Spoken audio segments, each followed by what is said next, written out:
pela casa ele mesmo cortava, você continua. Pode cortar aqui. Amém, pessoal? Nossa, até o microfone deu um salto. Ficou alto. Tá bom o volume, tá ótimo. Glória a Deus. Pessoal, eu quero que você abra sua Bíblia em 1 Samuel, capítulo 1. Em nome do Senhor Jesus Cristo. Eu quero agradecer em nome de Jesus Cristo a pastora Carmen, da pastora presidente da Assembleia de Deus, da Igreja Socorrista, aqui em Três Rios, da sede de Três Rios, né? E em nome de Jesus Cristo, os irmãos acharam? 1 Samuel, capítulo 1, do versículo 9 até o 17. Então Ana se levantou depois que comeram e beberam em Siló. E ali o sacerdote estava sentado numa cadeira, junto a um pilar, no templo do Senhor. Ela, pois, com amargura de alma, orou ao Senhor e chorou abundantemente. E votou um voto, dizendo: Senhor dos exércitos, se benignamente atentares para a aflição da tua serva e de mim, te lembrares e da tua serva te não esqueceres, mas a tua serva deres um filho varão, ao Senhor darei por todos os dias da sua vida, e sobre a sua cabeça não passará navalha. E sucedeu que, perseverando ela em orar perante ao Senhor, ela lhe fez atenção à sua boca. Porquanto Ana no seu coração falava e só se movia os seus lábios. Porém não se ouvia a sua voz, pelo que ali a teve por empregada. E disse-lhe ali: até quando estarás tu empregada? Aparte de ti o teu vinho. Porém Ana respondeu e disse: não, meu senhor, não, senhor meu, eu sou uma mulher atribulada de espírito, nem vinho, nem bebida forte tenho bebido, porém tenho derramado a minha alma perante o Senhor. Não tenhas, pois, a tua serva por filha de Belial, porque da multidão dos meus cuidados, do meu desgosto, tenho falado até agora. Então respondeu ali e disse: vai em paz, e o Deus de Israel te conceda a tua petição que lhe pediste. Até aqui, amém, irmãos? Agora ao Senhor Jesus Cristo. Ana era uma mulher como qualquer um de nós hoje em dia. Ana era uma mulher que estava vivendo um tempo, talvez um ano, talvez um mês, talvez uma semana, ou talvez uma fase da vida dela de amargura, de dor, de sofrimento. E qual é outro lugar que nós temos para aliviar o nosso sofrimento, senão na presença do Senhor de joelhos, adorando ao Senhor? Quem mais pode nos aliviar o nosso sofrimento, a nossa dor, senão ao Senhor dos exércitos? Quem mais pode nos socorrer? Quem mais pode nos estender a mão, se o Senhor dos exércitos não nos der um conforto, não nos confortar? Ninguém suporta a dor, ninguém aguenta o sofrimento, ninguém aguenta a solidão, ninguém aguenta a dor na alma. A dor na alma é uma coisa que é um mistério que só Deus pode desenrolar, só Deus pode tocar, só Deus pode entrar, só Deus pode chegar, só Deus pode fazer alguma coisa. Ninguém mais pode nos aliviar a dor. Era o que ele não estava fazendo. E ela estava num momento tão difícil da vida dela, tão duro,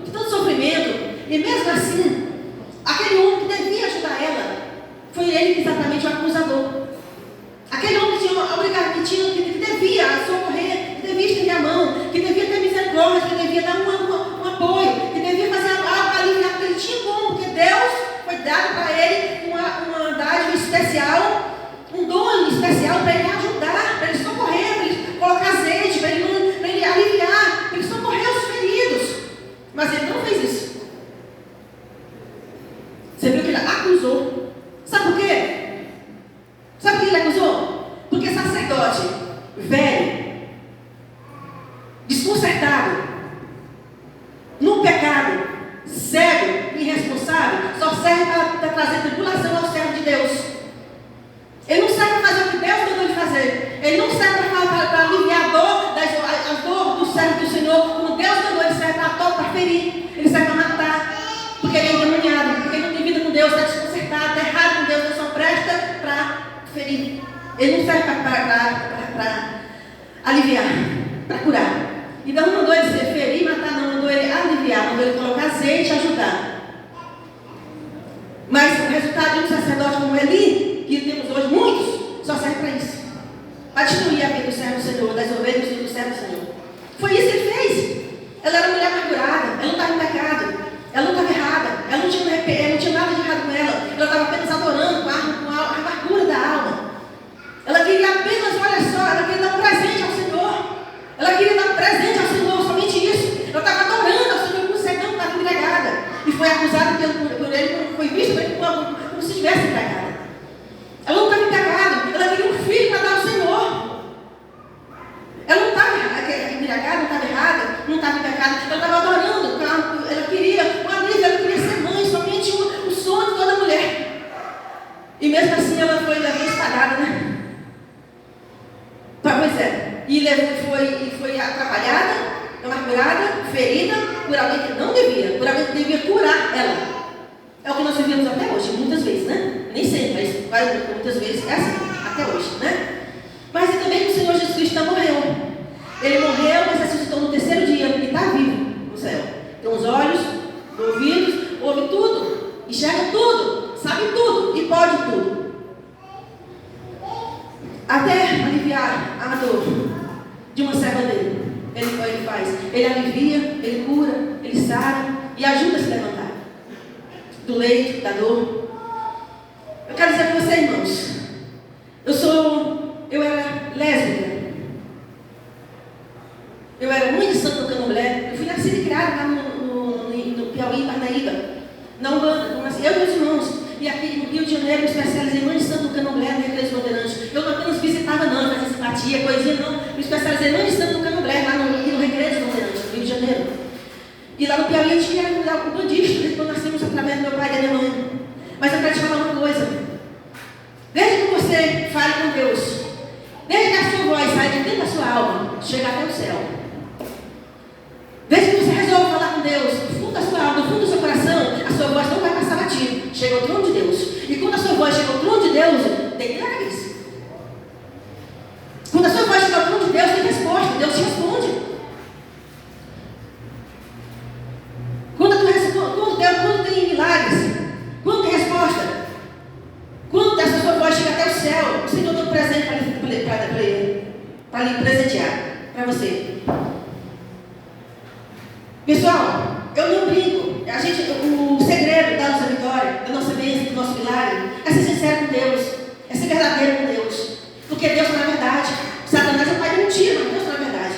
Seja você quem for, e seja qual for o seu problema, se você mesmo falar com Deus, e você mesmo desejar, você mesmo querer, e você mesmo se manifestar aos pés do Senhor, lutando e pedindo com tudo na sua alma, Deus te responde.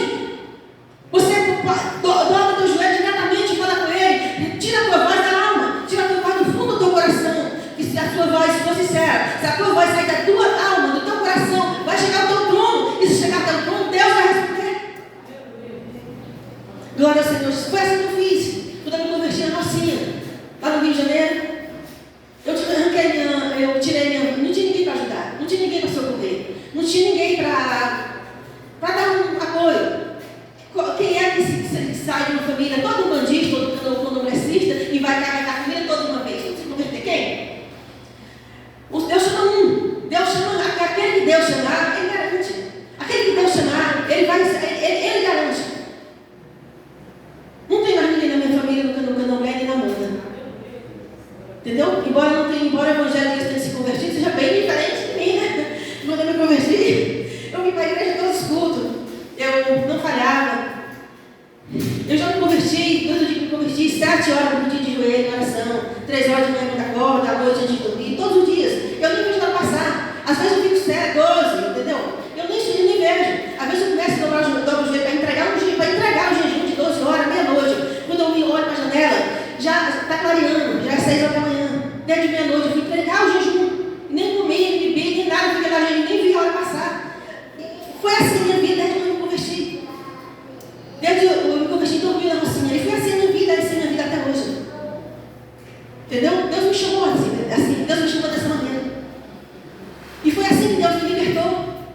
Se você perguntar para mim assim, nossa, você não sente dor nada nas costas, eu já vi gente falando, não consegue ficar até mais de 10 minutos de joelho. Eu faço até de quando faço, não escuto. Pronto, não existe isso, nunca aconteceu isso comigo. Eu nem vejo, não sinto dor em nada. Pelo contrário, eu sinto dor de muita coisa que eu não fico. Se eu tiver que acordar cedo, ir para meu lugar, e tiver que ficar na rua da tarde, nossa, meu Deus, chegou. Por exemplo, se eu acordar 8 horas da manhã, 7 horas da manhã, vou para a rua, para algum lugar, e não ficar nem uma hora de joelho, para ter que fazer obrigação de fazer primeiras coisas que eu tenho marcado para fazer. Nossa, mas metade do dia eu já estou chata, estou nervosa, estou sem fome, estou sem sede, não aguento mais. Eu não suporto mais, só vai me aliviar a minha chatice e voltar para casa. Se não der para fazer tudo, deixo lá, eu volto para mim. Chegar em casa, tomo banho, e tomo o joelho, começo a falar com Deus. Pronto, estou ótimo, estou bem. Depois de falar com Deus, eu tenho o joelho, eu estou bem. Aleluia. Não é uma obrigação minha. Eu não faço por obrigação, nem porque eu determinei que tem que ser assim. Deus me chamou assim. Eu gosto de ser assim. Entendeu? Parece que não tem outro jeito. O que é de Deus, Ele sustenta. O que é de Deus, é com Ele. O que é de Deus, a responsabilidade é dele. Entendeu? Então, se Ele me chamou dessa maneira, Ele se responsabiliza comigo. Glória ao Senhor Jesus Cristo Nazaré. Glória ao Senhor Jesus Cristo Nazaré. Meu irmão, eu quero dizer uma coisa para você em nome do Senhor Jesus Cristo. Deus é fiel. Deus é justo. Deus é fiel e Deus é justo. Deus não tem o certo ou errado. E não tem o errado com o certo. Não é porque você, não é porque você é mulher que você tem que. Não, o Senhor Jesus Cristo não pode me usar porque eu sou mulher. Se eu estiver adorando ao Senhor, eu estiver de joelho, eu estiver adorando ao Senhor, eu vou ser vista como uma mulher bêbada, como uma louca, como irresponsável, porque eu só pode me usar, Deus só pode usar se for homem. Minha irmã, Deus não é um covarde. Deus não é um igual a mim, igual a você. Deus não é um Judas, Deus não é um covarde. Imagina um homem, uma mulher de joelho, em oração, em um jejum, na posição com Deus, adorando ao Senhor, com a vida em altar, com a vida em dias. E Deus pegar um cachaceiro mariquero, irresponsável, drogado, um Judas, um covarde que não adora, que não tem responsabilidade, que não vai para a igreja, que não tem vida com Deus, não tem nada com Deus, anda por aí de qualquer maneira, entendeu? Cheio de cachaça. Aí Deus pegar um Judas desse e fala: ei, meu filho, vem aqui, eu quero te usar porque você é homem. E a minha filha não posso usar porque ela está mulher. Porque tem gente que é assim, sabia? Sabe o que é isso? Isso é coisa de Satanás. Não é coisa de Deus, não é coisa de Deus. Deus nunca vai deixar de usar uma mulher, Deus nunca vai deixar de usar uma mulher na posição para usar um homem que está endemoniado porque ele é homem. Não existe isso, meu irmão. Porque é difícil você ver talvez de repente, se aquele homem, no lugar de Ana, fosse um homem, talvez ali não tinha até ele. Para dizer, para confundir com o embriagado. 90% de chance disso de ser verdade, isso, entendeu? Ali não ia até aquele homem para dizer: meu filho, você te afasta do teu vinho, você está embriagado. Ele não ia, ele foi até ela porque ela era mulher. Entendeu? Mas Deus não tem preconceito, Deus não é preconceituoso. Deus não é preconceituoso. Deus não tem preconceito, Deus é justo. É justo, é verdadeiro, é fiel.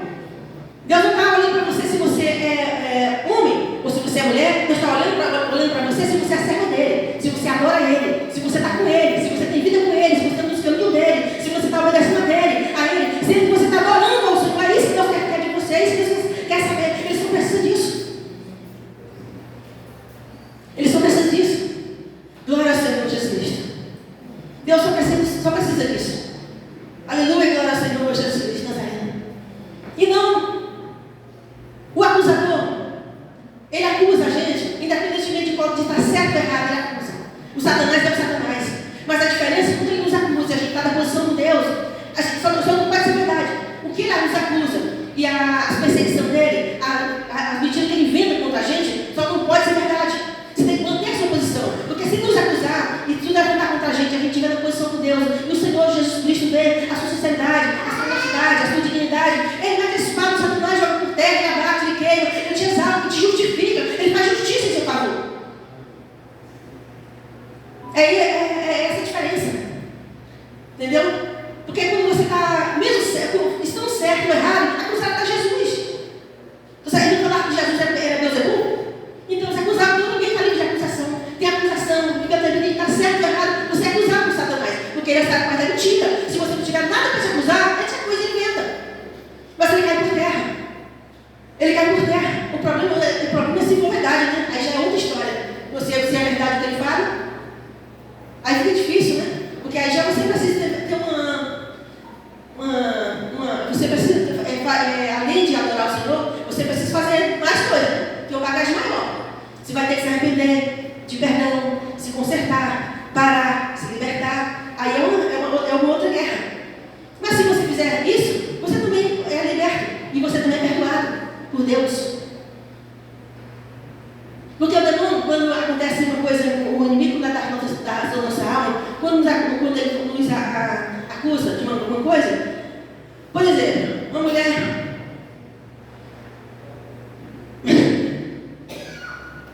estava brigada com o marido, se separou uns dias, ou voltou com ele. Se ela aparecer com o bebê, o demônio com certeza ele é capaz. Eu já conheci uma serva do Senhor, que ela brigou com o marido. Em poucos dias, poucos meses, ela se voltou e apareceu com grávida. Ela estava grávida do marido dela normalmente, então, naturalmente. E o inimigo aproveitou aquela situação para passar na rua. Quando ela passava na rua, aquele homem, o marido dela passava na rua, ele falava, tinha gente para fazer deboche. Para você ver como é que é. Toda brecha que você abre, você vai pagar o preço. Aquele homem que pagou o preço de separar da mulher dele, quando ele voltou, ele pagou um preço alto.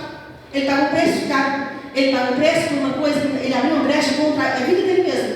Porque quando ele voltou, a esposa dele estava grávida dele, e ele passava na rua e o Satanás botava a mulher, o homem, até as crianças.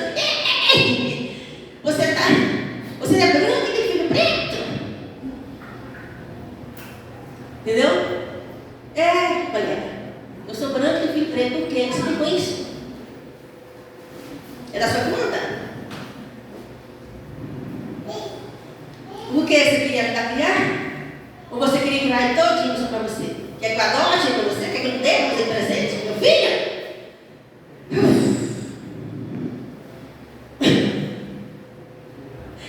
Aleluia. Glória ao Senhor Jesus Cristo. Fecha as brechas e não abra brecha. Não abre brecha na sua vida. O Satanás não ter motivo para lhe acusar, para lhe apedrejar, para lhe envergonhar, para lhe humilhar. Até porque toda brecha que você dá para o inimigo entrar, mesmo você depois fechando a brecha, mesmo você depois se consertando, mas você paga o preço. Não é? Eu fui lésbica, eu era mãe santa no mulher. Se eu tivesse, não foi eu que abri a brecha, porque meu pai e minha mãe me levaram a gente quando eu era criança, não tinha culpa. Mas o fato de a gente ter vivido o nosso tempo de criança e infância na Ubanda, no Candomblé, e ter nascido sem conhecer a palavra de Deus, sem conhecer a Bíblia, sem ir na igreja. A gente não entrava na igreja, não tinha Bíblia. A gente não conhecia, não estava nos caminhos do Senhor. A gente não sabia o que estava fazendo. E nem eles, né? Coitado da minha mãe, coitado do meu pai. Mas pelo fato de a gente ter vivido naquele mundo, nós sofremos muito. A minha história no Evangelho, eu me converti em 2000. Eu me converti e entrei com 2 pés. Não tinha ninguém para ajudar, mas eu entrei com 2 pés e estou até hoje. Nunca voltei, sempre fui em frente. Mas a minha fase de libertação desses 24 anos foi muito sofrimento,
a porta é pesada.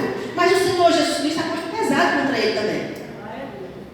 Deus, a porta é pesada contra Satanás. E Deus, o Satanás, ele é um traidor, ele é o bicho que ele é o Satanás, mas Jesus Cristo é o Deus de Israel, é o Todo-Poderoso, é o Senhor dos Senhores, é o Rei dos Reis, é o Senhor dos Exércitos, é o Santo dos Santos. Ninguém pode impedir, quando Deus quer agir, ninguém pode impedir, pessoal. Quando Deus quer fazer alguma coisa, ninguém pode atrapalhar, ninguém pode impedir, ninguém pode interferir, ninguém para o mover de Deus, ninguém para o agir de Deus, ninguém paralisa o Senhor. Porque Deus é Deus. A gente tem apenas confiar nele. Porque mesmo quando a gente está no meio do sofrimento, na dor, você quer, ninguém quer o sofrimento, ninguém quer dor. Mas mesmo que você estiver sofrendo, mesmo que você estiver passando por dificuldade e problema difícil, problema quase impossível, que tem problemas que parecem fácil, tem situações que a gente vive na vida que parecem fácil, mas não, é só Deus, não é só um milagre. Quem está de fora fala assim, poxa, mas esse probleminha, essa coisinha assim, mas às vezes é uma coisinha simples, mas só Deus pode resolver. Às vezes é uma coisinha simples, mas só um milagre para resolver aquela situação. Aleluia, glória a Deus. Por isso nós precisamos de Deus. Por isso nós necessitamos de adorar o Senhor. Adorar o Senhor, o Senhor pede, o Senhor Jesus Cristo manda a gente adorar em espírito e em verdade. Eu saí do meu sabe quando? Para você ver quando Deus quer falar a verdade, e quando Deus quer te ajudar, quando Deus quer te socorrer, e quando Deus quer chegar até você, ninguém pode impedir. Você pode estar no fundo do poço, pode estar no candomblé, na Umbanda, no tráfico, ser o chefe da boca sei lá, de que boca você pode ser. Um ser humano pode ser. Mas você pode ser quem você for. Se Deus quiser chegar até você, Ele sabe como chegar. Ele tem uma escada, Ele tem asas, Ele tem um jeito, Ele sabe voar, Ele sabe como chegar lá. Mas Ele pode socorrer. Aquele filho, aquele marido, aquela mãe, aquele amigo, aquele teu parente, Ele sabe como chegar lá. Um dia eu estava aqui na casa de santo. O meu testemunho é uma hora. Eu estou dando aqui alguns pedaços. Deus me deu essa palavra. O Senhor me deu essa palavra para pregar. O Senhor Jesus me deu essa palavra. Eu teria pregado essa palavra. E eu não estou dando um testemunho aqui. Eu estou colocando alguns pedacinhos do meu testemunho para você entender. Quando eu me converti, eu estava aqui na casa de santo. Eu fui levantar. O pai de santo, quando eu cheguei na casa de santo, o pai de santo falou que eu era uma queda de Iemanjá. E uma queda de Iemanjá é raro, é difícil, né, por casa de uma mulher. E ele falou que eu tinha uma cadeira especial em um altar, que só a queda de Iemanjá e um ogã de Oxalá podia sentar. E como não tinha lá na casa, então a cadeira ninguém sentava. Ele falou, aquela cadeira é com você, porque você foi a primeira filha de santo que apareceu com uma queda de Iemanjá. A queda de Iemanjá que eles falam, você senta aquela queda de Iemanjá, senta na cadeira, e o Pai Santo e o Espírito Santo vem dobrar o joelho, beijar seus pés e beijar as mãos. Eu tinha 19 aninhos, era adolescente. Não estava nem aí para nada. Entendeu? Eu sentava na cadeira e vi aquele monte de gente, sei lá, de casa de 70, 80, 40, 50, entendeu? Dobrar o joelho, o Pai Santo aqui na frente, o Espírito Santo fazer a fila, beijar os pés e beijar minhas mãos, porque eu era queda de Iemanjá. Em qualquer casa de candomblé, a queda de Iemanjá, quando chega na casa de santo, é tratada assim. Entendeu? E era assim que o Pai Santo vinha, era assim que eu fui tratada. E um dia a gente estava sentado naquela casa de santo. Eu estava sentada na cadeira, esperando o Pai Santo para uma reunião marcada. E o Pai Santo entrou com o jornal na mão e falou: resposta do povo, Crivella é senador. O Crivella, Marcelo Crivella, aquele pastor da Igreja Universal, que inclusive eu amo ele. Eu amo a Igreja Universal, eu gosto dele. Foi a primeira igreja que eu me converti, lá na Rocinha. Foi a Igreja Universal dentro de Deus, e eu amo até hoje. Voltei no Marcelo Crivella, voto quantas vezes ele se candidatou, eu voto nele. O Pai Santo chegou com aquele jornal, resposta do povo, Crivella é senador. Era apenas uma pesquisa, porque ele ia se candidatar, o Pai Santo já estava virado. Entendeu?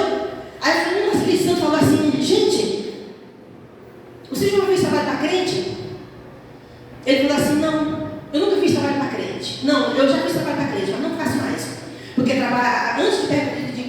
hoje em dia, antes de fazer o trabalho, eu já pergunto se é para crente. Porque se for para crente, eu não faço. Porque trabalho para crente é só para sujar nosso nome, para eles colocar o nome da gente na praça, e o trabalho não serve, a gente fica sujo, porque não pega o trabalho deles. Crente que dobra de joelhos, crente de verdade. A palavra do Pai Santo é essa que eu ouvi, que eu escutei. Crente de verdade não pega na culpa deles. E se a gente fizer um trabalho para eles, é só para eles colocar o nome da gente na praça, sujar, arrumar problema, confusão, e não vai adiantar, e a gente vai ficar como um mentiroso. Porque a gente faz e não pega deles. Quando ele fala, eu não era de falar, eu era de escutar. Eu só escutei, falei, Pai Santo falou que Marcuma não pega crente. Quer dizer que se os crentes partirem para cima de mim, quem que eu vou pedir socorro? Se o Pai Santo não pode fazer nada. Eu fiquei pensando, eu falei, cadê ele? Falei, gente, se os crentes pegarem nada, porque o Pai Santo não pode fazer nada, que ele não pode nada com eles, contra ele, fiquei quietinho, mas pensei isso. E a partir daquele dia, em pouco tempo, eu saí, fui embora da igreja luterana e fui morar na Rocinha. E lá na Rocinha, eu fui trabalhar de locutor de rádio. Eu trabalhava naquela rádio, locutor daquela rádio que tinha uns postinhos, tinha uns caixinhos que os postos, você vai passando pela rua e é obrigado a ouvir de qualquer jeito. E a FM também era dupla, era aquelas caixinhas dos postos e a FM. Eu era locutor daquela rádio, toda propaganda daquela rádio, de carro de som, era com a minha voz, a Rocinha. Eu era conhecido igual a farinha rapadura. Meu nome é Aldenir de Souza Barros. Na Rocinha, no meu programa, era Aldenir Souza. Quando eu me converti, eu coloquei Aldenir Barros. Entendeu? E eu tinha um programa naquela rádio. E eu comecei, com menos de 3 meses, o dono daquela rádio era o dono do prédio que eu morava também, que eu também não sabia. Estava procurando um lugar para morar. E eu fui morar naquele prédio, aquele prédio era de 11 irmãos, era uma família evangélica. E eles me deram emprego na rádio deles, na Rádio Brisa. E foi eles que vieram me evangelizar. Um dia eu acordei 7 horas da manhã, com alguém batendo na porta. E eu levantei, do jeito que eu estava, dente, entendeu? Fui lá, a porta atender, era uma daqueles irmãos, era a filha caçula daquela família, daqueles 11 irmãos. Ela começou a falar, sentou na escada e começou a falar de Jesus para mim, 7 horas da manhã. Era menos, era antes disso, era 6 e pouco, ainda não era 7 horas porque estava escuro. E eu fiquei em pé na porta, e ela sentou na escada e começou a falar de Jesus Cristo para mim. Começou a falar de Jesus, e falando de Jesus, falando, meu Deus, eu costumo isso de Jesus, tanta coisa. Eu com sono, cansado, vontade de escovar o dente, tomar café, comer pão, e a mulher falando de Jesus. Até meio-dia, a mulher falando de Jesus. Quando ela se cansou, ela levantou, aí eu falei, tá bom, assim que eu puder, eu vou na igreja, mas eu estava muito cansada, de cansaço, de vontade de tomar café, entendeu? Escovar o dente, de ouvir música. E ela levantou e desceu a escada, e foi, desceu a escada para ir embora. Quando eu fechei a porta, eu escutei uma pancadinha na porta de novo. Eu falei, Jesus, será que Jesus tem mais coisa vai dizer? Será que a mulher se arrependeu e voltou? Eu pensei nisso, mas será que a mulher se arrependeu e voltou de novo? Vai me falar, continuar falando de Jesus? Eu abri a porta de novo. Quando eu abri a porta, era um senhor com a Bíblia debaixo do braço.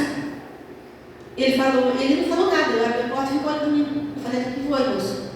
Ele falou assim, eu sou do Moro Niterói, eu vim falar, eu vim evangelizar com uma mulher. É você que eu quero evangelizar. Eu falei, o senhor é crente? Ele falou, é crente, sou crente. Eu falei, o senhor encontrou essa senhora que passou por aqui, conhece essa moça? Ele falou, sim. Eu falei, ela chegou 6 horas da manhã, ela saiu agora. Agora você pode ir embora, porque ela falou tudo que você queria dizer. Tudo que você tem que dizer, ela já disse. Você pode ir embora.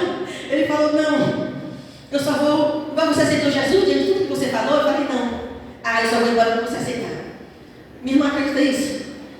No mesmo lugar que eu estava em pé, eu fiquei de novo. E no lugar que eu estava sentado, ele ficou em pé, cara a cara comigo. Ficou em pé, no mesmo lugar que eu estava sentado na escada. Ele ficou em pé e começou a falar de Jesus.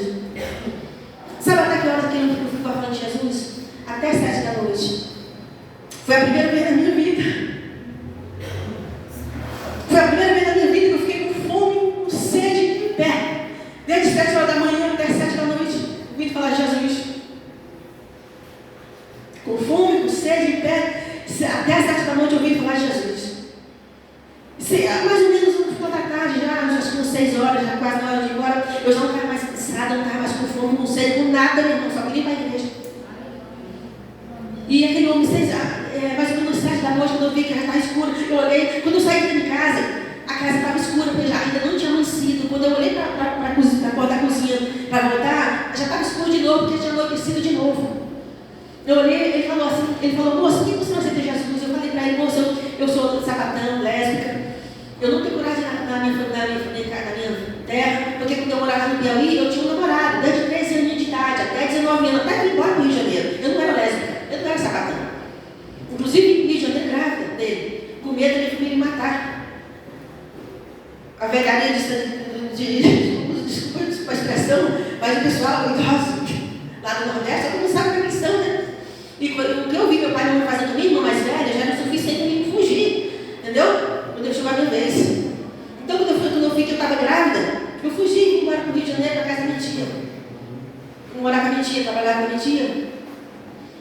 E quando eu cheguei, aquele homem perguntou para mim, por que você não aceita Jesus? Eu falei, é a verdade. Eu falei que eu tinha medo do tranca, me dar pomba, me matar. Porque quem está no candomblé, não anda no espiritismo, quando você quer sair, e eles percebem que você quer sair, eles ameaçam.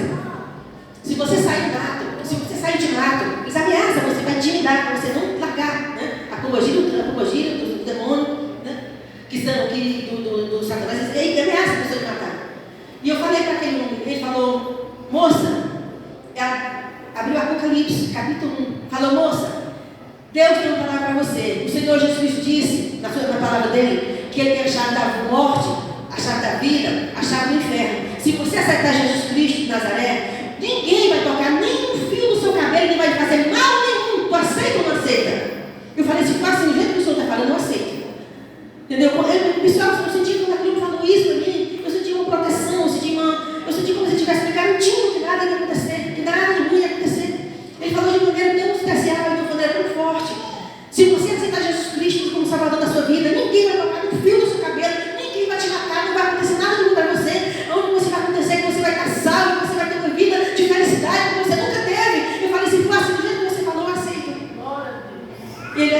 Mas eu repeti as palavras dele, desceu as escadas e foi embora. Naquele dia eu entrei de casa, tomei banho, toquei de roupa, arrumei e fui para a igreja. E é onde estou até hoje. Aleluia, glória ao Senhor Jesus Cristo.